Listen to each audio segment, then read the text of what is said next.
Hello student, welcome to my YouTube channel Rohit academy. Student, आज हम इस वीडियो में आप लोगों को बताएंगे क्लास 9th का आप लोगों का सब्जेक्ट है इंग्लिश है। हाफ ईयरली एग्जामिनेशन 2023-24 का आपका ये पेपर है, जिसका कोड है आपका N01 है। इसका हम फुल सोल्यूशन के साथ यानी कि संपूर्ण हल के साथ आप लोगों को इस वीडियो में बताएंगे एंड समझाएंगे। आप लोगों को समय दिया गया था 3 घंटा। और चलिए बता देते हैं, ये पेपर आप लोगों के वेरी इंपॉर्टेंट है। चलिए बिना देरी के शुरू करते हैं। और मार्कशीट बेस पर आप लोगों का वो क्वेश्चन का आंसर भरना था। और अगर आप लोगों को स्कूल में दिया गया तो अच्छी बात है, और नहीं दिया गया तो चलिए कोई बात नहीं, उसमें उत्तर पुस्तिका में भी लिख सकते हैं। यहाँ पर सेक्शन 2 रहेगा। सेक्शन ए में बहुविकल्पीय प्रश्न रहेगा यानी कि मल्टीपल चॉइस क्वेश्चन रहेंगे, और सेक्शन बी में हमारा ये रहेगा यानी कि इसका राइट करना होगा। चलिए बिना देरी के शुरू करते हैं। तो यहाँ पर देख सकते हैं सेक्शन ए हमारा यहाँ से स्टार्ट होता है, जिसमें से देखिए क्या दिया है। क्वेश्चन नंबर 1 से 3 read the following passage carefully, यानी कि ध्यानपूर्वक से हमें पैसेज को पढ़ना है। एंड और answer the question that follow choosing the correct option, यानी कि हमें इसी में से आंसर को चूज करके यानी कि चुन करके उसका राइट आंसर को देना है, बताना है। ठीक, चलिए आप लोग ये तो पढ़े ही जरूर होंगे। यहाँ पर आप लोग को स्क्रीन पर दिखा रहे हैं, ये आप लोग पढ़ लीजिएगा। और चलिए हम आप लोगों को आंसर बता देते हैं। देखिए आप लोगों का आंसर क्या, क्वेश्चन क्या दिया गया है। पहले क्वेश्चन देखते हैं, फिर उसके बाद आंसर बताना शुरू करते हैं। पहला क्वेश्चन दिया गया है कि हु वाज कॉन्फ्यूक्यूस, यानी कि हु वाज कॉन्फ्यूक्यूस, यानी कि वो कौन था, कॉन्फ्यूक्यूस कौन था। तो यहाँ पर ऑप्शन हमारा दिया गया है डॉक्टर, यानी कि एक डॉक्टर था। ए हर्मिट, यानी कि एक हर्मिट था। और जो हमारा अगला दिया गया सी वाला ऑप्शन कि ए टीचर। और फिर जो डी वाला दिया ए पोएट, यानी कि एक कवि था। तो इसका जो राइट आंसर हो जाएगा कन्फ्यूज जो था वो एक टीचर था, यानी कि सी वाला हमारा राइट आंसर हो जाएगा। फिर अगला क्वेश्चन देखिए क्या दिया गया है। दूसरा है कि हुइम डिड ही टीच, यानी कि हुई टीच, यानी कि वो क्या पढ़ाते थे, मतलब किसको पढ़ाते थे। तो इसका जो राइट आंसर हो जाएगा all young and old rich and poor, यानी कि सभी को, गरीब और अमीर को, नौजवान लोगों को पढ़ाते थे। ठीक, यानी कि सी वाला हमारा राइट आंसर हो जाएगा। फिर अगला क्वेश्चन देखिए, तीसरा क्वेश्चन क्या पूछा गया है कि व्हाई डिड द ट्रेवल, यानी कि from the place to place, यानी कि यात्रा एक स्थान से दूसरे स्थान करते थे, यानी कि किस प्रकार करते थे। तो यहाँ पर देखिए हमारा जो इसका जो राइट आंसर हो जाएगा नॉन ऑफ द दीज हो जाएगा, यानी कि इसमें ऑप्शन जो राइट है उसका नहीं दिया गया है, तो नॉन ऑफ द दीज हो जाएगा। यहाँ पर ऑप्शन कुछ दूसरा दिया गया, तो इसका जो राइट आंसर हो जाएगा डी वाला ऑप्शन हमारा राइट हो जाएगा। ठीक, फिर अगला क्वेश्चन देखिए क्या पूछा गया है कि क्वेश्चन नंबर 4 से choose the correct option to answer to following, यानी कि हमें जो क्वेश्चन से 8 से लेकर के 4 से लेकर के 8 तक आंसर देना है, वो खुद से चूज करना है अपने आप से। और देखिए हमारा क्वेश्चन क्या दिया गया, चौथा नंबर जो क्वेश्चन है कि Nupur has dot dot dot A lottery, यानी कि लॉटरी लग गई है। इसमें कौन सा भरा जाएगा, विन भरा जाएगा या मीडिंग भरा जाएगा या उन भरा जाएगा या बिन्स भरा जाएगा। तो इसका जो राइट आंसर होगा बिन्स हो जाएगा, यानी कि डी वाला हमारा राइट आंसर हो जाएगा।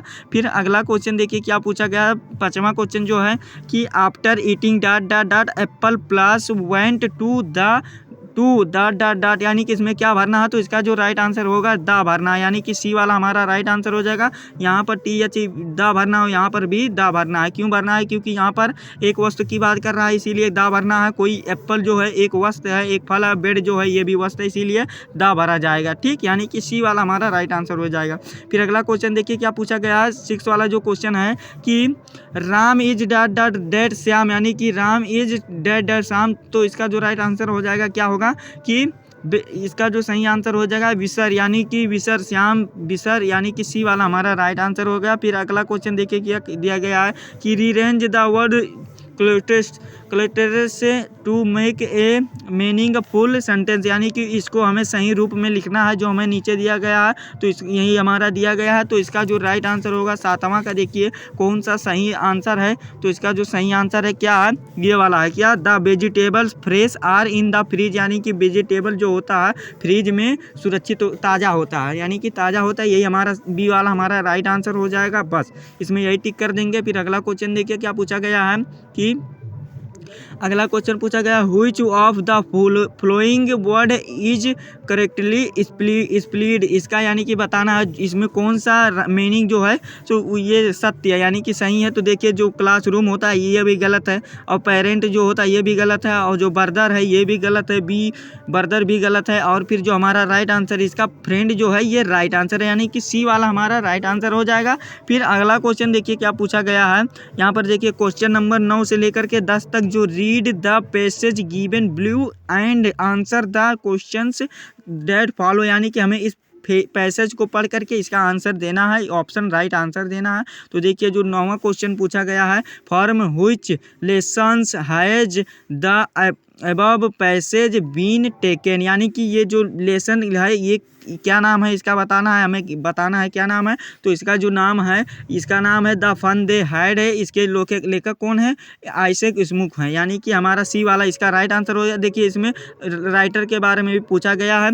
देखिए 10वां क्वेश्चन में कि who is the writer of lesson, यानी कि इसके राइटर कौन है इस लेसन के, तो आइजैक एसिमुख है, यानी कि ए वाला हमारा राइट आंसर हो जाएगा। फिर अगला क्वेश्चन पूछा गया क्वेश्चन नंबर 11 से 13 तक जो पूछा गया हो based on your understanding of your prose lessons choose the correct option to answer the following question, यानी कि हमें छाट करके आंसर देना, इसको बताना है सही आंसर खुद से। तो यहाँ पर देखिए क्या है, क्या यहाँ पर दिया गया है क्वेश्चन जो है 11 वाला जो क्वेश्चन हमारे पूछा है कि what colour were the page on the book, यानी कि जो पेज था वो मतलब किस प्रकार का था। तो देखिए येलो एंड क्रिंकली था, तो यहाँ पर येलो ऑप्शन दिया गया है और क्रिंकली भी दिया जाएगा, तो उस पर टिक कर देंगे, यानी कि हमारा सी वाला राइट आंसर हो जाएगा। ठीक, फिर अगला क्वेश्चन देखिए क्या पूछा गया है कि where had Tommy found a book, यानी कि फाउंड ए बुक, तो वो बुक कैसा था, तो इन हिज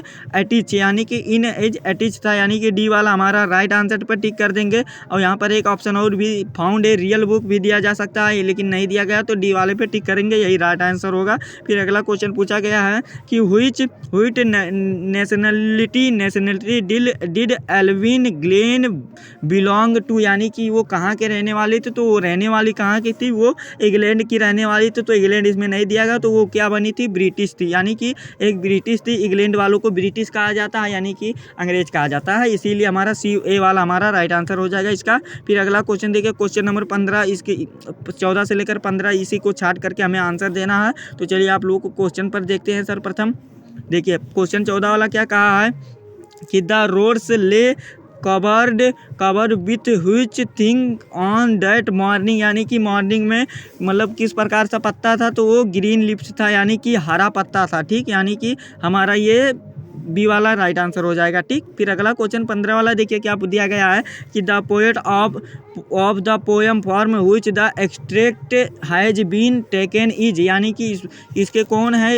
ये जो है, तो इसके पोएट्रेट जो कौन है, पोएट के पोएट्रेट कौन है, तो वो रॉबर्ट फॉरेस्ट है, यानी कि रॉबर्ट फॉरेस्ट है, यानी कि हमारा ए वाला राइट आंसर हो जाएगा। ठीक, फिर चलिए अगला क्वेश्चन देख लेते हैं। अगला क्वेश्चन हमारा 16 से जो 20 तक दिया गया वो हमें खुद से मतलब अपने स्वयं से ही करना है, यानी कि इसके लिए पैसेज नहीं दिया गया है। तो यहाँ पर क्वेश्चन भी देख सकते हैं 16 वाला क्या दिया गया है कि which festival in the mentioned in the lost child, यानी कि इसका जो मतलब वो है वो किस पर निर्भर करता है, तो ये क्या था, तो इसका जो राइट आंसर हो जाएगा हमारा फेस्टिवल ऑफ द स्प्रिंग, यानी कि डी वाला हमारा सही आंसर हो जाएगा। फिर अगला क्वेश्चन देखिए क्या दिया गया है कि 17वां क्वेश्चन दिया गया है कि व्हाट फैसिनेट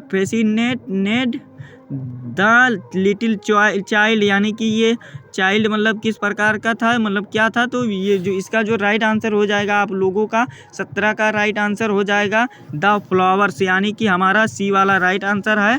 ठीक, फिर अगला क्वेश्चन देखिए क्या पूछा गया 18 वाला कि which bird did the child her coking, यानी कोइंग मतलब क्या होता है, कोइंग जो, यानी कि कोइंग क्या है, यहाँ पर देखिए इसका जो राइट आंसर हो जाएगा कि द डोव हो जाएगा, यानी कि कबूतर उसमें रहते थे, चाइल्ड को हियर सुनते थे। ठीक, यहाँ पर बहुत लोग कोक लगा देते हैं, तो ये ऑप्शन गलत है, जो द डब हो जाएगा, यानी कि इसके मतलब होता है कबूतर, यानी कि ए बी वाला हमारा सही आंसर हो जाएगा। 19 वाला क्वेश्चन जो पूछा गया है कि whom did the grandfather buy Toto from, यानी कि टोटो फार्म वो क्या था, तो वो जो थे एक कार ड्राइवर थे, यानी कि हमारा ए वाला हमारा बी वाला हमारा राइट आंसर हो जाएगा। ठीक, फिर हमारा जो इसका देखिए एक कार ड्राइवर नहीं होगा, ये ऑप्शन गलत है, एक टोंगा ड्राइवर होगा, एक टोंगा का ड्राइवर होगा। बहुत लोग एक कार ड्राइवर पर लगाते हैं, लेकिन ये ऑप्शन गलत है और जो राइट आंसर होगा एक टोंगा ड्राइवर होगा। ठीक, फिर अगला क्वेश्चन जो पूछा गया है कि where did grandfather go to collect his pension,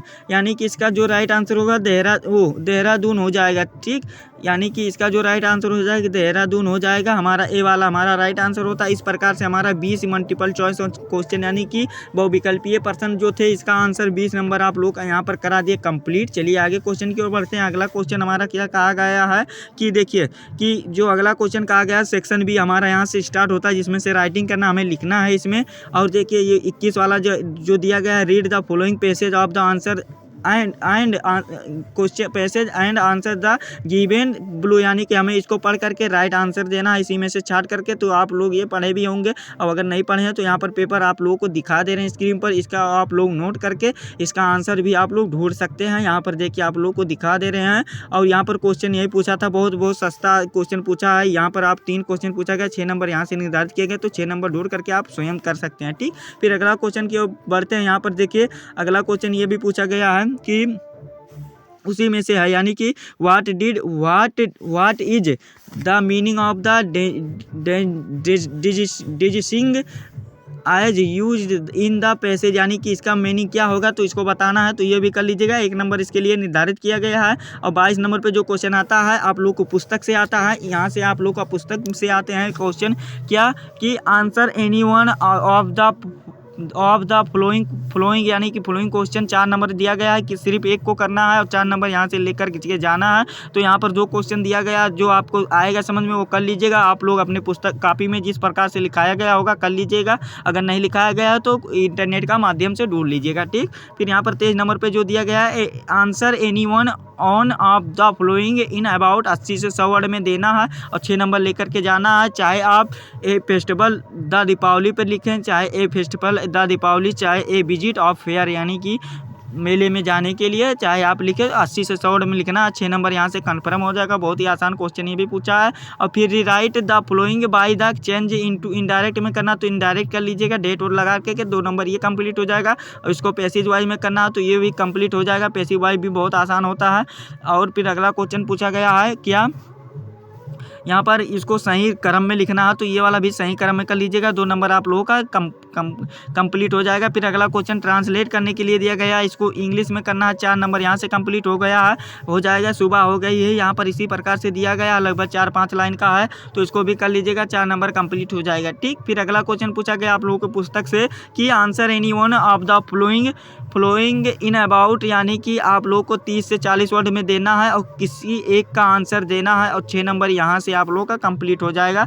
चाहे आप ये वाला टॉमी वाला कीजिए, चाहे आप ये रॉबिन फॉरबेस वाला कीजिए, आप लोगों का यहाँ पर 6 नंबर कंप्लीट होगा। सिर्फ एक क्वेश्चन को करना, जो समझ में आएगा वो कीजिएगा, 6 नंबर ले लीजिएगा। ठीक, फिर अगला क्वेश्चन देखिए क्या पूछा गया, जो 26 वाला क्वेश्चन पूछा गया है, इसमें भी एक क्वेश्चन करना है, 60 शब्दों में लिखना है। 4 नंबर यहाँ से भी, चाहे आप स्केच ऑफ द मारी, यानी कि इनका चित्रण मार्जी का कर दीजिए, चाहे बिस्मिल्लाह खां का आप फिल्म से यानी कि इसके बारे में बता दीजिए। तो जो करना है कर लीजिएगा, जो समझ में आएगा कीजिएगा। ठीक, और देखिए अगला क्वेश्चन क्या पूछा गया है 3 नंबर में कि write 4 lines form poem any poem, यानी कि 4 लाइन कविता लिखना है। Principally in the your syllabus और do not copy lines in the given question paper, यानी कि क्या दिया गया है कि 4 लाइन को आप लोगों को सिलेबस से, यानी कि जो पढ़ना है उससे आप लोगों का 4 लाइन का आप लोगों का कविता लिखना है। और जो कि इस कॉपी में यानी कि क्वेश्चन पेपर में ना आया हो उसी को लिखिएगा, तभी आपको 3 नंबर दिया जाएगा, अन्यथा नहीं दिया जाएगा। ठीक, फिर सेंट्रल आइडिया भी लिखना है किसी एक पर, चाहे विंड वाले चैप्टर पे लिखिए, चाहे द रोड नॉट टोकन पे वाले पे लिखिए। 3 नंबर यहाँ से भी आप लोगों का कंप्लीट हो जाएगा। ठीक, फिर अगला क्वेश्चन देखिए क्या पूछा गया है कि answer any one of the following in about 30 से 40 वर्ड में देना है। 3 नंबर यहाँ से कंप्लीट हो जाएगा। सिर्फ एक क्वेश्चन का आंसर देना है, तो जो आएगा हु आर टोटो यानी कि टोटो के बारे में बता दीजिएगा। ये आसान है थोड़ा बहुत, तो इसको भी कर सकते हैं। टोटो के बारे में बता दीजिएगा, टोटो कौन था ये बता दीजिएगा। ये हमारा 3 नंबर हो जाएगा कंप्लीट। और 30 नंबर का जो हमारा जो 30वें नंबर पर जो क्वेश्चन है 30 वाला कि answer the following in about 60 वर्डों में समय देना है। 4 नंबर यहाँ से कंप्लीट हो जाएगा। यहाँ पर आप लोग को ये वाला आंसर करना है। इसमें मतलब अथवा करके नहीं दिया गया, आप लोग को इसमें ऑफर नहीं करके दिया गया, तो ए वाला भी बना करके लिख दीजिएगा 4 नंबर का, तो 3 नंबर कंप्लीट हो जाएगा। यही आपका पेपर था क्लास 9th का। और इससे आगे आप लोगों को कुछ भी पेपर नहीं है, तो आप लोग का पेपर वैसे सिंपल था। और आप लोगों को ये पेपर कैसा लगा है कमेंट करके ज़रूर बताइएगा। अगर आप हमारे चैनल पर नए हैं तो चैनल को सब्सक्राइब कर दीजिएगा और बेल आइकन को भी दबा दीजिएगा। और हाँ, क्लास 9th के जितने भी स्टूडेंट हैं उनके पास ये पेपर अधिक से अधिक ज़रूर शेयर कर दीजिएगा। ठीक, चलिए मिलते हैं नेक्स्ट वीडियो में नेक्स्ट टॉपिक के साथ। तब तक के लिए जय हिंद, जय भारत, वंदे मातरम।